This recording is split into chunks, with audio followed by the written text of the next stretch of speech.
Hello friend, आज के इस वीडियो में हम डिस्कस करेंगे कि टाटा मोटर्स कंपनी में इंटरव्यू कैसे दें। यदि आप आईटीआई डिप्लोमा के बाद इंटरव्यू के लिए जा रहे हैं टाटा मोटर्स कंपनी में, तो आपसे किस टाइप के क्वेश्चंस पूछे जाएंगे। यदि आप फर्स्ट टाइम फ्रेशर हैं, आपने कभी इंटरव्यू नहीं दिया है, यदि आप फर्स्ट टाइम जा रहे हैं तो आपको किस तरह से इंटरव्यू देना है, किस टाइप के क्वेश्चंस पूछे जाएंगे। यदि आप फ्रेशर लेवल में जा रहे हैं, ट्रेनिंग लेवल के लिए जा रहे हैं, ट्रेनिंग के लिए, तो आपसे किस टाइप के क्वेश्चंस पिकअप किए जाएंगे टेक्निकल टीम या एचआर टीम द्वारा। सबसे पहले हम ये जानेंगे, फिर इंटरव्यू कैसे देना है, फिर हम ये जानेंगे क्या पोजीशंस होगी, क्या सैलरी होगी। सब कुछ हम आज की इस वीडियो में हम आपको डिस्कस करेंगे, ताकि आप दोस्त कंप्लीटली क्लैरिफाई रहो और घर बैठे ये इन्फॉर्मेशन आपको मिल सके कि यदि आप आईटीआई डिप्लोमा के बाद टाटा मोटर्स कंपनी में इंटरव्यू देने के लिए सोच रहे हो या जा रहे हो, जाने वाले हो इंटरव्यू के लिए, तो दोस्त आपको सारी चीज़ें पता होनी चाहिए।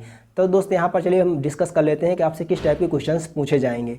तो दोस्त टेक्निकल टीम के पास होता है केवल आपका रिज्यूम, और वो रिज्यूम से ही क्वेश्चंस पिक करता है। जैसे कि दोस्त यहाँ पर आपने क्या एरिया ऑफ इंटरेस्ट डाला है, क्या फेवरेट सब्जेक्ट डाला है, यहीं से क्वेश्चंस पिकअप किए जाते हैं।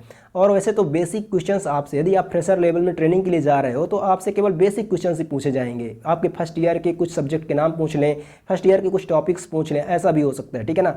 लेकिन यहाँ पर हम आपको क्लियर बता देते हैं कि यदि आप ट्रेनिंग के लिए जा रहे हो, और ट्रेनिंग में तो वैसे भी कोई एरिया ऑफ इंटरेस्ट या एरिया ऑफ मतलब फेवरेट सब्जेक्ट आप डाल सकते हो, ठीक है ना।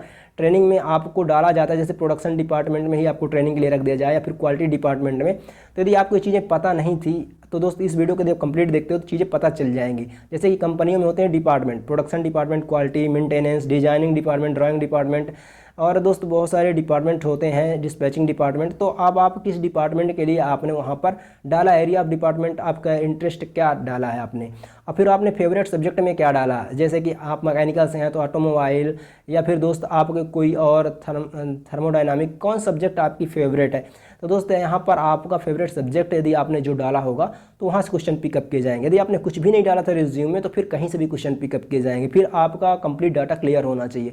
इसलिए रिज्यूम बनाते टाइम आप ये जरूर ध्यान रखें कि आप वहाँ पर area of interest, favourite subject, ये जरूर आप अच्छे तरीके से मेंशन करें, ताकि आपसे क्वेश्चंस उसी के रिगार्डिंग्स पूछे जाएं। अब जब वहाँ पर आपसे क्वेश्चन पूछा जाएगा, तो जैसे कि मान लीजिए आपने ऑटोमोबाइल डाला है, अब ऑटोमोबाइल कंपनी में जैसे आइसर फोर्स या टाटा मोटर्स कंपनी में ही आप आए हो इंटरव्यू के लिए, और आपने एरिया ऑफ इंटरेस्ट आपने जो है डाला है प्रोडक्शन डिपार्टमेंट, और आपने सब्जेक्ट में डाला है ऑटोमोबाइल।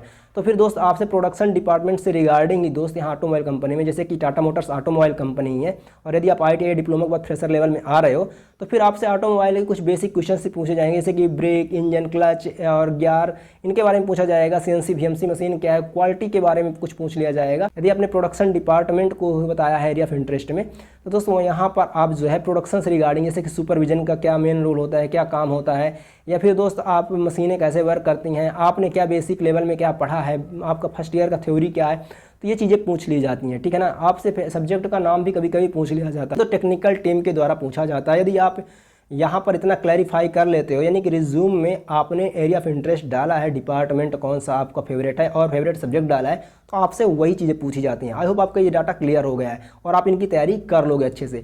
अगर आपने रिज्यूम में कुछ नहीं डाला था, तो आप वहाँ पर जाकर बता सकते हैं कि सर, मैम जो भी हैं वहाँ पे, हमारा एरिया ऑफ इंटरेस्ट ये है और हमारा फेवरेट सब्जेक्ट ये है।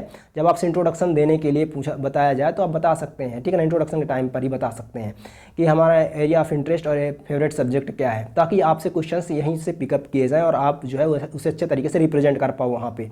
अब चलिए जान लेते हैं कि यहाँ पर आपका एचआर जो है सैलरी कब कैसे डिसाइड करता है। देखिए, सभी कंपनी का ट्रेनिंग लेवल के लिए कंपनी नॉर्म्स के अकॉर्डिंग सैलरी दी जाती है। अब जो कंपनी का नॉर्म्स होगा, वहाँ पर उतना ही आपको सैलरी प्रोवाइड किया जाता है। वैसे आईटीआई डिप्लोमा के बंदों को 15 से 18,000 के बीच में ही ट्रेनिंग टाइम में सैलरी दी जाती है, ठीक है। पोजीशन क्या होगी, अब पोजीशन दोस्त वहाँ पर ट्रेनिंग लेवल में आपको जो है वहाँ पर आपने क्या एरिया ऑफ इंटरेस्ट डाला था, क्या आप उसके लिए सेटिस्फाइड करते हो या नहीं, वहाँ पर वो आपका टेक्निकल टीम जो है देख कर ही आपके बिहेवियर से, आपके कम्युनिकेशन स्किल से चीज़ों को पता लगा लेगा कि उसको कहाँ पर डालना है, किस डिपार्टमेंट में इसको डालकर इसको ट्रेनिंग देना है, ठीक है ना। तो दोस्त यहाँ पर कोई ज़्यादा आपका रोल होता नहीं है, यहाँ पर वो टेक्निकल टीम ही डिसाइड कर देता है।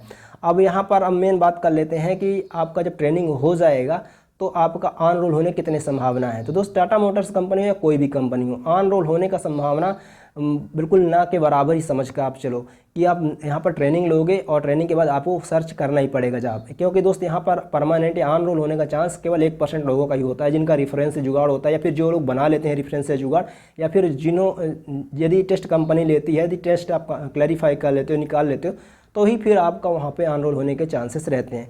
सो आई होप आपका ये समझ में आ चुका होगा कि किस तरह से आपको इंटरव्यू देना है। अब इंटरव्यू देना कैसे, मेन इंपॉर्टेंट चीज़ अभी मैंने इस पर डिस्कस ही नहीं किया, ठीक है। तो इंटरव्यू जो देना है तो इसके लिए हम आपको बता दें, इस पर कई वीडियो हमने बनाया है कि फ्रेशर इंटरव्यू किस तरह से दिया जाता है यदि आप किसी भी कंपनी में जा रहे हैं तो। वैसे आपको बता दें कि फॉर्मल शूज़, फॉर्मल क्लॉथ में ही जाइएगा, normal beard shape, normal haircut सब कुछ रखिएगा।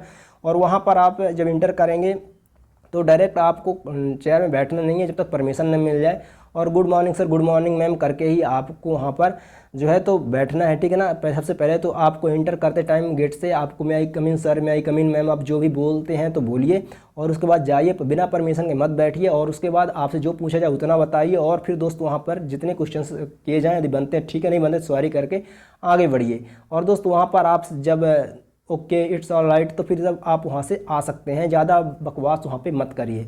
या फिर आपको ओपिनियन मांगा जाता है तो आप अपना ओपिनियन भी, अगर नहीं आ रहा कुछ भी माइंड में, तो आप सॉरी बोलकर आप निकल सकते हैं। तो दोस्त आई होप आपका डाउट क्लियर हो गया किस तरह से इंटरव्यू देना है, क्या पूछा जाता है, और वहाँ पे सैलरी क्या लगाया जाएगा, सब कुछ मैंने आपको डिस्कस कर दिया है। यदि वीडियो से हेल्प मिलता है तो प्लीज़ चैनल को सब्सक्राइब करके जाएंगे, हमें मोटिवेशन मिलता है। धन्यवाद चैनल विजिट करने के लिए, आपको बहुत बहुत धन्यवाद।